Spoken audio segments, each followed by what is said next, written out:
बिस्मिल्लाहिर्रहमानिर्रहीम। अस्सलाम वालेकुम students, I am Mohammad Fawad Malik. Students, हम फिजिक्स का चैप्टर 16 कर रहे थे जिसमें आज हमने शॉर्ट क्वेश्चंस करने हैं। तो ये क्वेश्चन नंबर 1 से शुरू करते हैं। Students, this is question number 1। कहता है a sinusoidal current has RMS value of 10 ampere. हमारे पास एक साइनोसाइडल करंट है जिसकी आरएमएस वैल्यू 10 एम्पियर के इक्वल है। कहता है व्हाट इज द मैक्सिमम और पीक वैल्यू। आपने इसकी मैक्सिमम या पीक वैल्यू कैलकुलेट करनी है। तो स्टूडेंट्स, जो रिलेशन होता है रूट मीन स्क्वायर करंट का, that is I R M S, which is equal to peak current divided by under root two.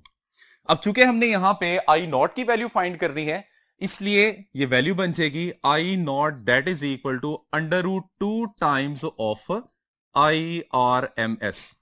अब अंडर रूट टू की वैल्यू होती है 1.414 और मल्टीप्लाई इसको करेंगे आई आर एम एस के साथ जिसकी वैल्यू उसने हमें 10 एम्पियर बताई है। तो पीक करंट की वैल्यू बन जाएगी 14.1 ampere.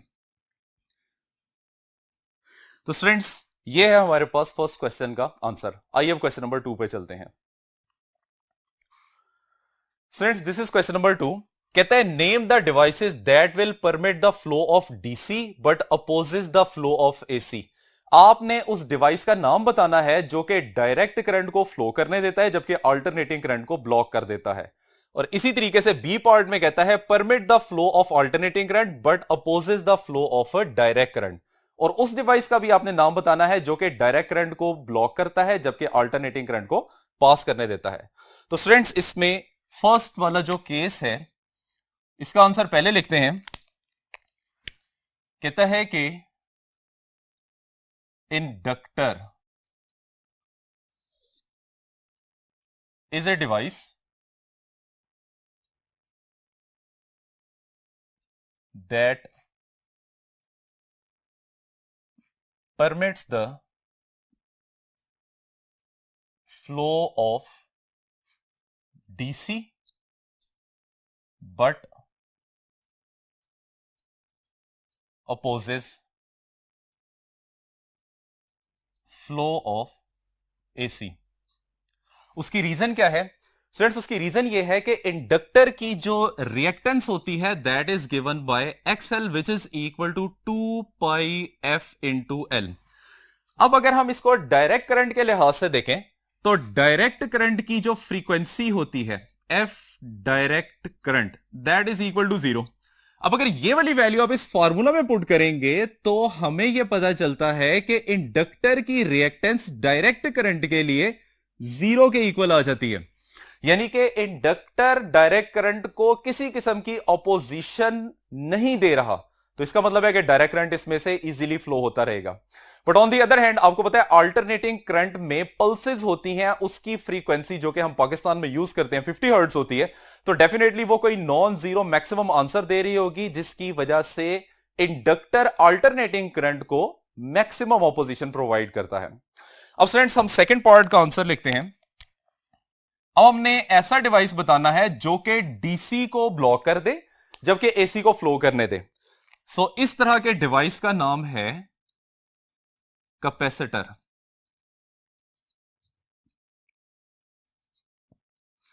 Capacitor is a device that permits the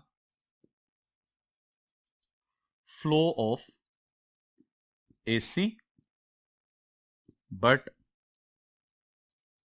opposes flow of DC।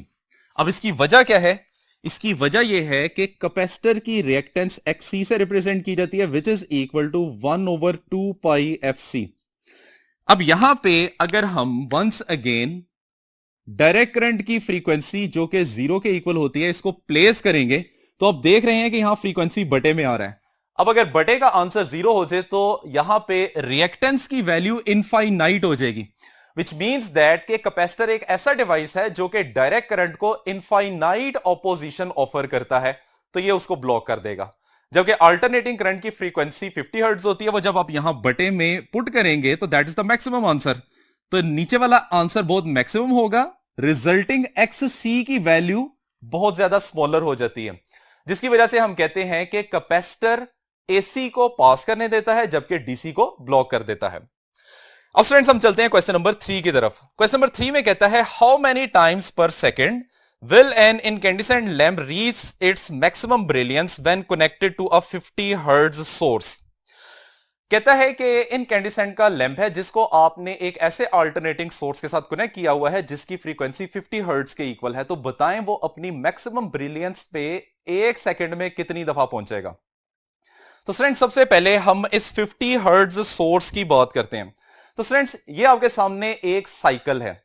अब 50 हर्ट्ज का क्या मतलब है? 50 हर्ट्ज इज द फ्रीक्वेंसी, मतलब यह कि ये एक ऐसा सोर्स है जो कि एक सेकंड के अंदर 50 वाइब्रेशंस परफॉर्म कर रहा है। एक अगर हम वाइब्रेशन के ऊपर गौर करें तो इसमें दो पीक्स आ रही हैं, एक पॉजिटिव पीक है और एक नेगेटिव पीक है। तो जब भी बल्ब इस पॉजिटिव पीक पे या नेगेटिव पीक पे पहुंचेगा तो वो अपनी मैक्सिमम ब्रिलियंस शो कर रहा होगा। अब स्टूडेंट्स हमारे पास इस तरह की 50 वाइब्रेशंस हैं, जबकि एक वाइब्रेशन के अंदर बल्ब दो दफा अपनी मैक्सिमम ब्रिलियंस पे जाता है। तो 50 वाइब्रेशन में कितनी दफा ब्रिलियंस के ऊपर जाएगा? 100 टाइम्स होगा। ठीक है, तो ये इसका आंसर बनेगा। The lamp will reach it's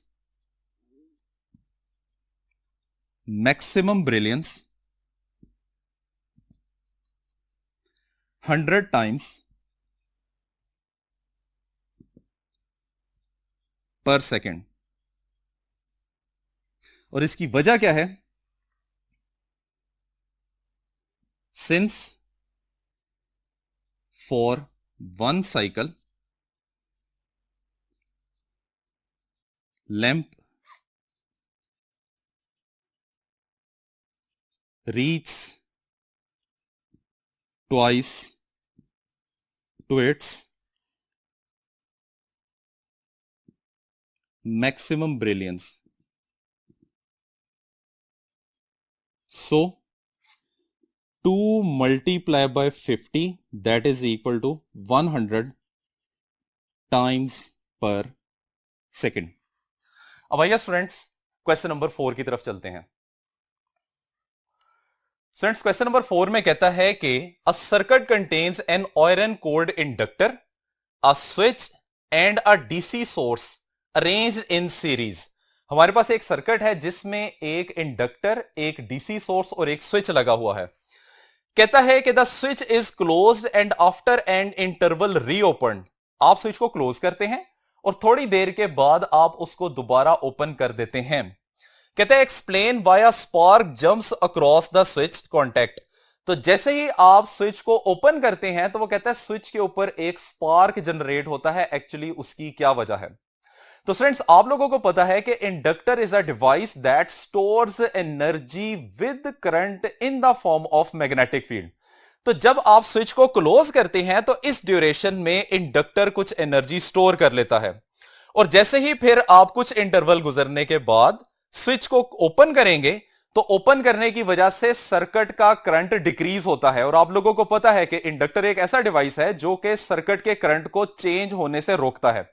तो इस सिचुएशन में इंडक्टर में एक इंड्यूस्ड ईएमएफ पैदा होगी जो कि rate of change of current के डायरेक्टली प्रोपोर्शनल होती है। अब चूंकि जैसे ही आपने स्विच को ओपन किया है तो rate of change of current बहुत हाई होता है, जिसकी वजह से बैक ईएमएफ बहुत ज्यादा जनरेट होती है।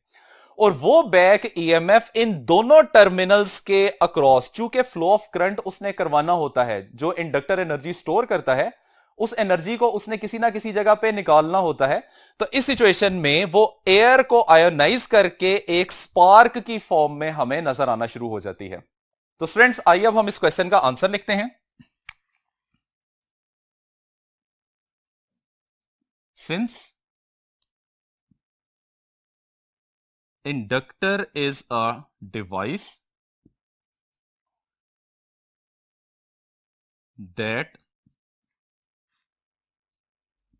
tries to keep the current constant.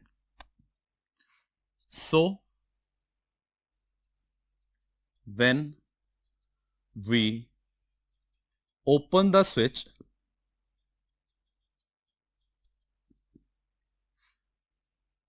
then current decreases from its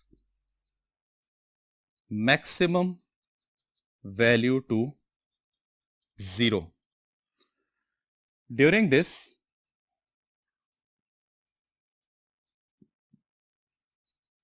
back EMF is produced, which produces spark across the contacts of switch. तो स्टूडेंट्स ये है हमारा आंसर. अब हम चलते हैं क्वेश्चन नंबर 5 की तरफ. स्टूडेंट्स क्वेश्चन नंबर 5 में कहता है how does doubling the frequency affect the reactance of an inductor and a capacitor. जो आप करंट यूज कर रहे हैं उसकी फ्रीक्वेंसी को डबल करने से इंडक्टर और कैपेसिटर की रिएक्टेंसेस के ऊपर क्या फर्क पड़ता है. तो स्टूडेंट्स पहले हम इंडक्टर की बात करते हैं.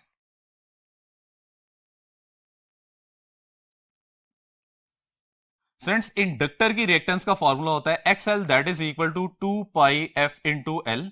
ये हमारे पास इनिशियल केस है. अब इसमें हम फ्रीक्वेंसी की वैल्यू को डबल करके देखेंगे तो new frequency F prime that is equal to twice of initial frequency और इसके कॉरेस्पॉन्डिंग जो न्यू रिएक्टेंस बनेगी that is XL prime which is 2 pi F prime into L. अब स्टूडेंट्स हमें पता है एफ प्राइम की वैल्यू इनिशियल फ्रीक्वेंसी का डबल है.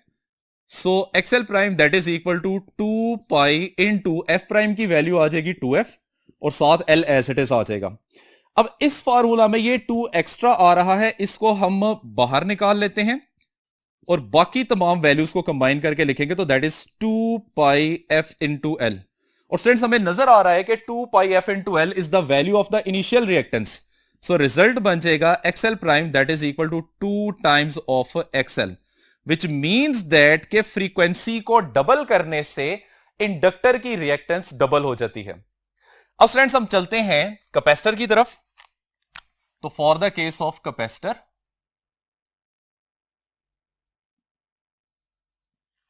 कैपेसिटर की रिएक्टेंस का रिलेशन होता है X C that is equal to 1/2 pi F into C.